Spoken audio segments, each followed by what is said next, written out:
오늘 산상 변모 주일인데 오직 예수를 보라라고 하는 제목으로 말씀을 나누겠습니다. 산상 변모 주일은 말 그대로 주님께서 산상, 산 위에서 용모가 변화되셨는데 거룩하고 영광스러운 모습으로 변화된 것을 기념하는 그런 주일입니다. 주연절 다음에 사순절이 시작이 되는데, 주연절은 주님께서 현현 사람으로 오신 것을 기념하는 그런 절기고, 그러니까 주연절 마지막 주일이 산상변모 주일이에요. 이 다음 주 이번 이제 수요일부터 이제 사순절이 시작이 되지요. 예수님의 십자가 고난을 기억하는 그 사순절을 시작하는 날을 죄의 수요일이라고 하는데, 죄를 뒤집어 쓰고 회개하는 그런 날이다. 그래서 극도의 슬픔을 표현하는 그런 모습이 죄를 뒤집어 쓴다 그 말입니다. 그런 수요일로 사순절이 시작이 됩니다. 왜 사순절을 앞두고 산상변모 주일을 지키게 될까? 저는 그 궁금함을 가지고 말씀을 보면서 은혜를 나누려고 합니다. 주님은 공생애를 시작하시면서 선포하신 첫 마디가 무슨 말씀이었죠? 그렇죠. 회개하라, 천국이 가까이 왔느니라. 하나님 나라를 선포하셨습니다. 주님께서 처음 이적을 행하신 곳이 어디예요? 요한복음 2장에 나오죠. 갈릴리 가나의 혼인잔치, 물을 변해서 포도주로 만드신 그 이적을 통해서 그의 영광을 나타내셨고, 요한복음 2장에 보니까 제자들이 그를 믿으니라. 그러니까 예수님이 그런 이적과 귀신을 쫓아내고 그런 이적을 통해서 또 병고침을 통해서 자신의 메시아이심을 나타내 보이셨고, 그 광경을 보고 제자들도 믿고 많은 사람들이 예수님을 믿었다 그 말입니다. 마귀에게 시험을 받으시고 세례 요한에게 세례를 받으시고 수많은 이적을 예수님이 행하셨지만, 예수님이 그 능력을 가지고 이적을 행하신 것이지 예수님의 모습은 여전히 인간 예수의 모습이세요. 그런데 인간 예수의 모습이 아니라 하나님의 본체이신 그리스도를 나타내 보여주신 사건이 바로 산상변모 사건입니다. 자, 그러면 우리 1절 말씀을 보겠습니다. 시작. 엿새 후에 예수께서 베드로와 야고보와 그 형제 요한을 데리시고 따로 높은 산에 올라가셨더니, 산 이름은 나와 있지 않아요. 우리는 변화산이다 그렇게 말을 하는데 이스라엘에 변화산이 없어요. 그냥 높은 산에 올라가셨다. 산 이름은 나와 있지 않지요. 그 산을 추측하기로는 다볼산이다, 헬몬산이다 그렇게 추측을 합니다. 그러니까 이스라엘 그 갈릴리 호수 그 남서쪽으로 보면 이스라엘의 최대 곡창지대가 있어요. 이스라엘 평야지대라고 하는데, 그 평야지대에 우뚝 솟은 산이 바로 다볼산이고, 지금까지 아마 그 다볼산이 변화산일 것이다 라고 추측을 하고, 그곳에 지금도 변화산 기념교회가 세워져 있습니다. 변화산은 다볼산이 아니라 헬몬산이라고 그렇게 최근에는 많이 주장을 합니다. 2814m 이스라엘 북쪽에 있는 가장 높은 산인데, 그곳을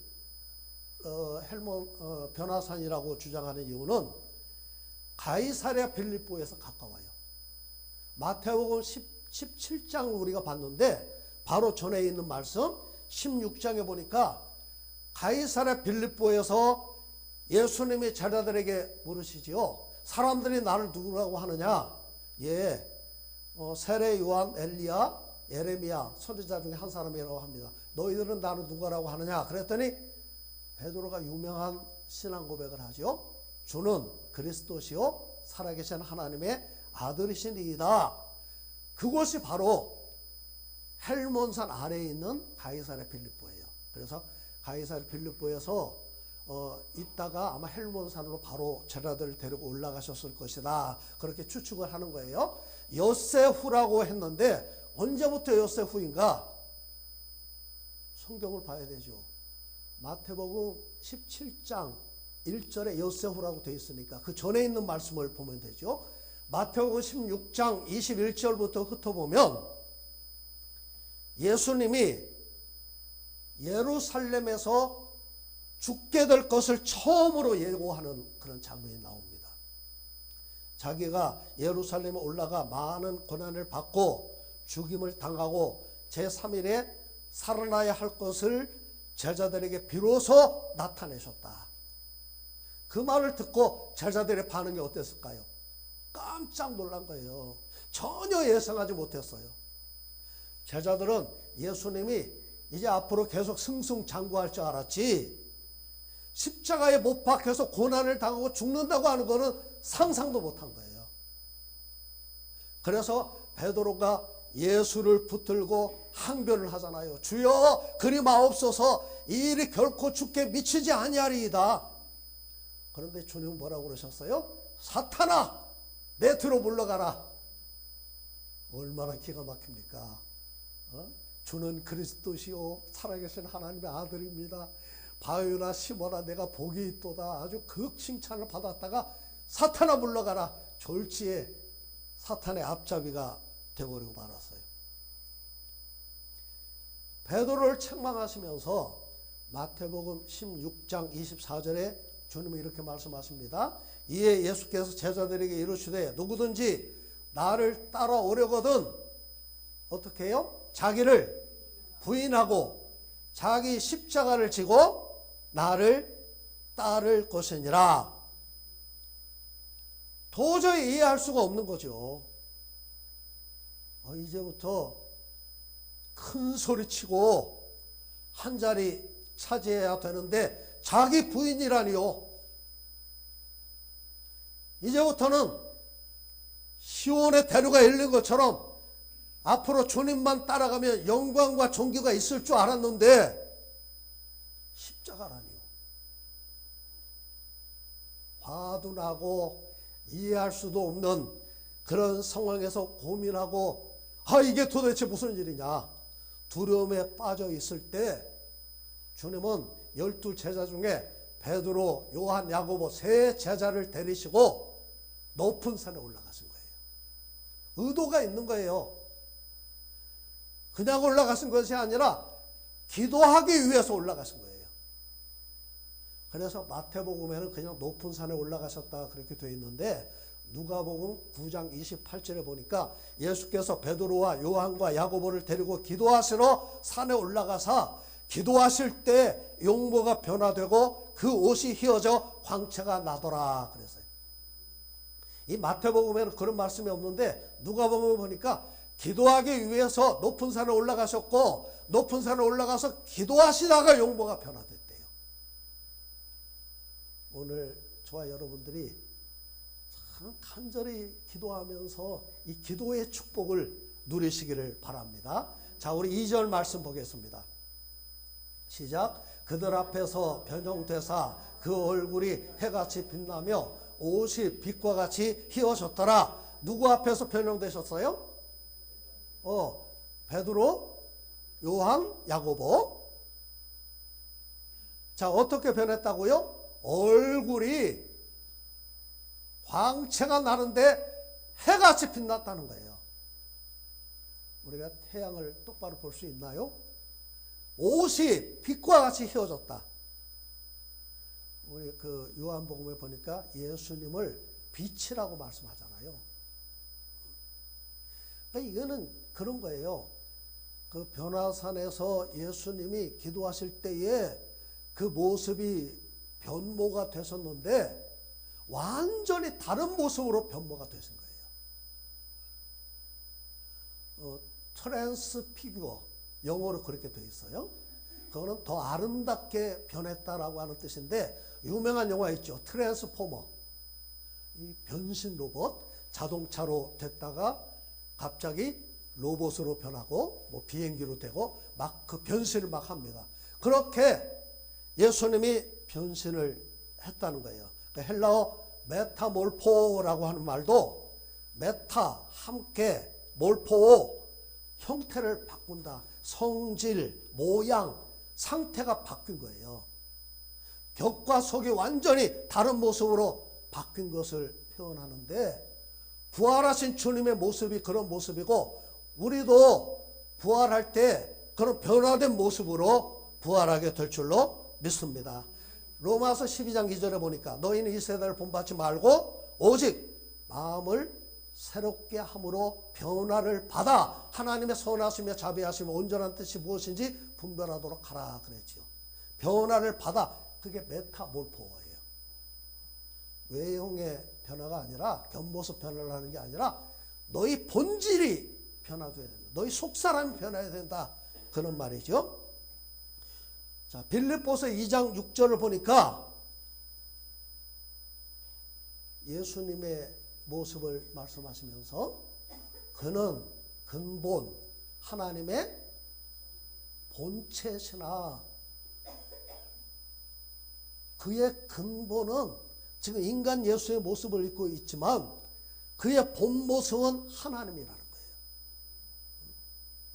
그 하나님의 본체, 하나님의 영광이 변화산에서 기도하실 때에 드러났다는 거예요. 출애굽기에 보면 모세도 하나님을 만나고 나올 때 그 얼굴에 광채가 나서 사람들이 두려워하니까 그 얼굴을 수건으로 가렸다라고 하는 그런 말씀이 있잖아요. 하나님의 영광을 해같이 빛났다, 빛과 같이 휘어졌다, 그렇게 하나님의 영광이 나타나는 모습을 표현을 한 겁니다. 나는 세상의 빛이니 나를 따르는 자는 어둠에 다니지 아니하고 생명의 빛을 얻으리라. 예수님 빛이세요. 자, 누가복음 24장 엠마오로 가는 두 제자가 예수님이 그들과 동행하시는데 예수님인 줄 알았어요, 몰랐어요? 왜 몰랐을까요? 부활하신 주님의 모습이 변형되었기 때문에 그렇습니다. 또 그런 사건이 있지요. 요한복음 20장에 보니까 막달라 마리아가 예수님이 부활하신 줄 모르고 무덤에서 울고 있는데 주님께서 그 여인 앞에 서셨으나 예수께서 그 서 계신 것을 보았으나 예수이신 줄을 알지 못하더라. 요한복음 20장 14절. 어떻게 제자들이 막달라 마리아가 예수님을 몰라볼 수가 있어요? 심지어 주님께서 마리아에게 여자여 어찌하여 울며 누구를 찾느냐, 그런데도 주님인 줄 모르고 동산직인 줄 알았다는 거예요. 사도 요한은 반봉섬에서 영광스러운 예수님의 본체를 목격을 합니다. 촛대 사이에 인자 같은 이가 발에 끌리는 옷을 입고 가슴에 금띠를 띠고, 금띠를 띄었다고 하는 말은 왕이 금띠를 띠는 거예요. 그 머리와 털의 희기가 흰 영털 같고 눈 같으며 거룩한 모습을 표현한 거예요. 그의 눈은 불꽃 같고 영적인 통찰력을 말하는 겁니다. 그의 발은 풀무에 단련한 빛난 주석 같고 심판하시는 권세가 있는 예수님의 모습을 말합니다. 그의 음성은 많은 물소리와 같으며 우렁차고 청아한 그 권세 있는 주님의 목소리를 말씀하는 겁니다. 그의 오른손에 7별이 있고 그 입에서 좌우에 날성검이 나오고 그 얼굴은 해가 힘있게 비추는 것 같더라. 그래서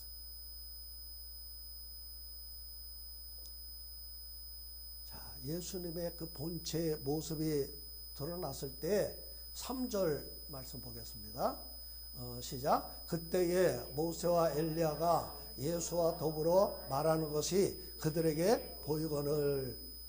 우리가 그 광경을 상상할 수 있잖아요. 높은 산에 3명의 제자를 데리고 올라가셔서 예수님은 기도하시는데, 기도하실 때에 그 변화되고 그 안에 있는 본 모습이 큰 해처럼 빛나고 광채가 나면서 빈 모습이, 그 모습이 드러나는데, 그때에 어떤 광경을 제자들이 보았냐면 모세와 엘리야가 예수님과 대화하는 그런 광경을 본 거예요.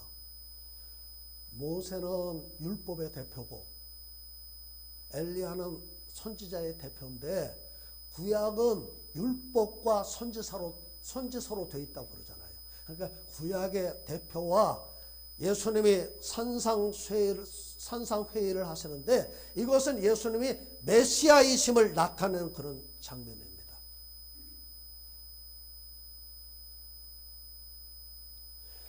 베드로가 어떻게 모세와 엘리야를 알았을까요? 모세는 엘리야를 베드로가 어떻게 봤을까요? 영적인 통찰력을 한 거예요. 우리 사람에게는요, 눈으로 보는 게 다가 아니에요. 오감이 있잖아요. 육감도 있다고 하잖아요. 우리 사람의 깊은 곳에는 영이 있어서 이 영으로 보는 통찰력이 있어요. 그냥 아는 거예요. 우리가 예수님을 만나면 나는 예수님이다 그렇게 말씀하지 않으셔도 우리 영은 그냥 그분을 아는 거예요. 저는 그 천국에 갔다 오신 분들 이야기도 들었어요. 근데 천국 가서 보면서 그냥 아는 거예요. 이게 이분이 누구다, 이분이 누구다 얘기해서 아는 경우도 있지만, 자, 바로 영적인 통찰력으로 그냥 하나님인 줄 알고 그냥 모세, 엘리야 그냥 안 거지요. 자, 그 대화 내용이 뭘까요? 누가복음 9장 31절에 그 대화 내용이 이렇게 기록이 되어 있습니다. 영광 중에 나타나서 장차 예수께서 예루살렘에서 별세하실 것을 말할세 그랬어요. 그 대화 내용의 주제가 뭐냐?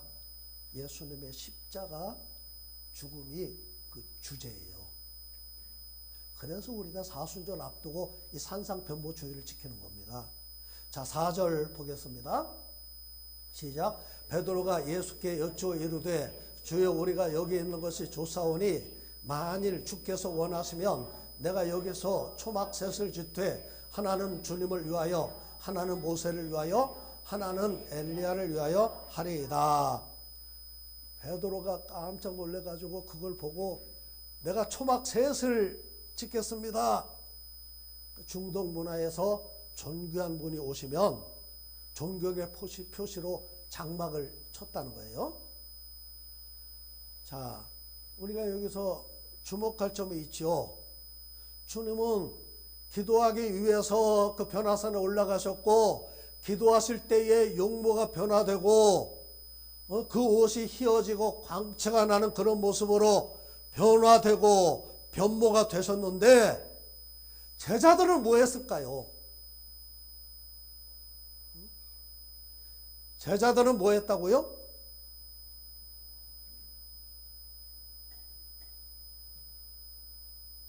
참 기가 막히죠. 누가복음 9장 32절 보니까 베드로와 그 함께 있는 자들이 깊이 졸다가 온전히 깨어나 예수와 영광과 및 함께 선 두 사람을 보더니 그랬어요.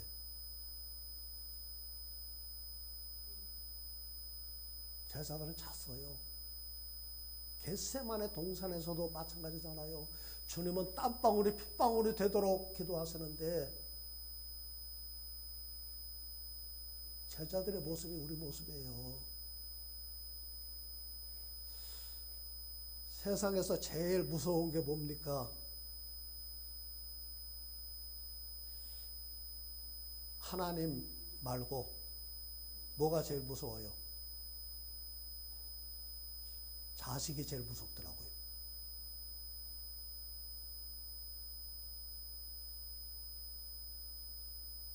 세상에서 제일 무서운 게 자식이에요.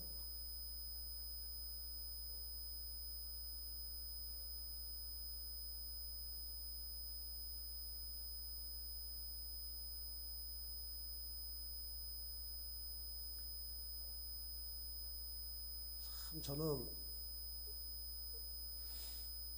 몇 주 전에 이렇게 좀 어려움을 당하면서 참 정신이 번쩍 났어요. 야, 하나님이 나에게 기도하라고 이 일을 주셨구나.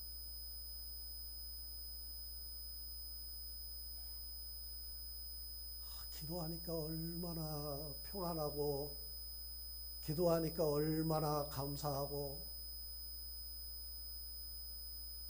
기도하니까 얼마나 좋은지요.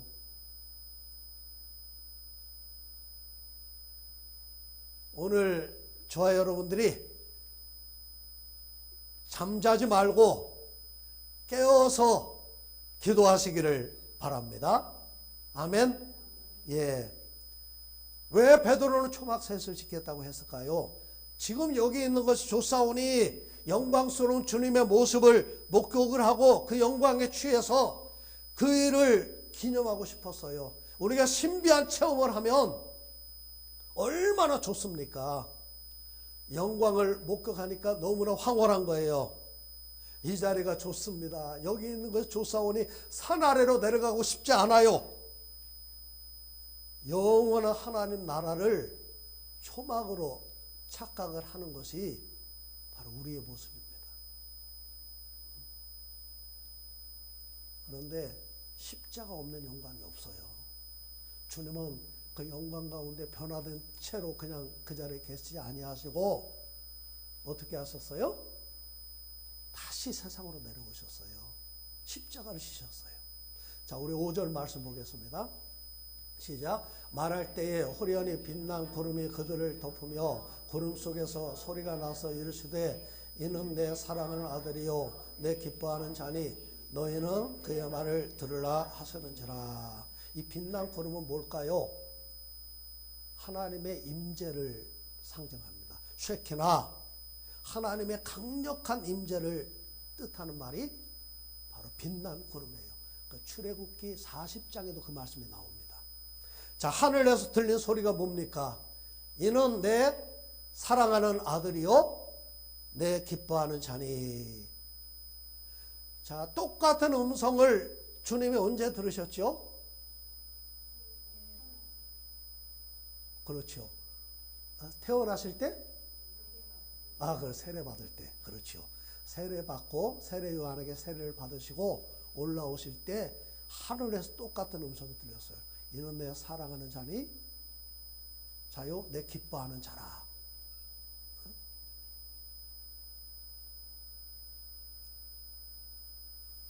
자, 주님이 십자가를 지시고 성소 휘장이 갈라지고 무덤 문이 열리고 죽은 자들이 살아나고 그러면서 마태복음 27장 54절에 보니까 백부장과 그와 함께 있던 자들이 지진과 그 일어난 일들을 보고 심히 두려워하여 이르되 이는 진실로 하나님의 아들이었도다.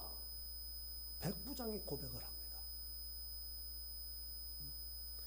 자, 6절 보겠습니다. 시작. 제자들이 듣고 엎드려 심히 두려워하니 주님의 실체를 목격하고 그 경외심에 너무 두려운 거예요. 자, 7절 8절 시작. 예수께서 나와 그들에게 손을 대시며 이르시되 일어나라 두려워하지 말라 하시니 제자들이 눈을 들고 보매 오직 예수 외에는 아무도 보이지 아니하더라.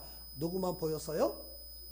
예, 모세, 엘리야는 사라지고 자, 변형된 예수님의 모습이 어떻게 됐는지 설명이 없어요. 빛난 구름도 없어지고 소리도 없어지고 신비가 사라진 그 자리에 예수님과 제자만 남고 예수님 외에는 아무도 보이지 아니하더라. 오늘 우리가 바라봐야 될 분이 누굽니까? 예, 오직 예수 그리스도인 줄로 믿습니다. 우리가 이게 중요한 거예요. 어떤 형편, 어떤 상황 속에서도 믿음의 주요 온전케 하시는 이인 예수를 바라보아야 될 줄로 믿습니다. 우리 신앙생활 하면서 지난주에 저는 기도하면서 참 우리 교인들을 위해서 기도하면서 우리 교회 몇 사람 되지 않는데 하나님 내가 기도할 때 너무나 귀한 거예요. 우리 장로님도 귀하고 우리 김교 사모님도 귀하고 우리 현정자 성도님도 귀하고 다 귀한데 신앙생활을 하면서 사람 의지하지 말고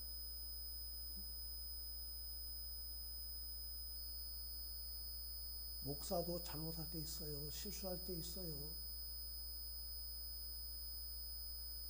목사를 보고 부족함을 알고 여러분들이 기도해 주시고 주님 의지하고 주님 바라보시기를 바랍니다. 오직 예수 봐야 돼요. 주님께서 메타몰포 변모하셨는데 자신의 실체를 주님은 드러내셨어요. 그런데 고린도 후서 3장 18절에 보니까 우리도 메타몰포 할 것을 주님께서 말씀하셨는데 우리가 다 수건을 벗은 얼굴로 거울을 보는 것 같이 주의 영광을 보매 그와 같은 형상으로 변화하여 영광에서 영광에 이르니 곧 주의 영으로 말미암음이니라. 예수 바라볼 때 그리스도로 말미암아 메타몰포가 일어난다는 거예요. 우리는 빛을 발할 수 없어요. 태양의 빛을 받아서 빛을 비추는 달빛처럼 우리가 예수 그리스도께로부터 빛을 받아서 그 빛을 세상에 비출 수가 있는 겁니다. 우리 곁사람은 날로 후퇴하지만 우리 속사람은 날로 새로워지는 그런 축복이 저와 여러분들에게 있으시기를 주님의 이름으로 축복합니다. 우리 기도하겠습니다.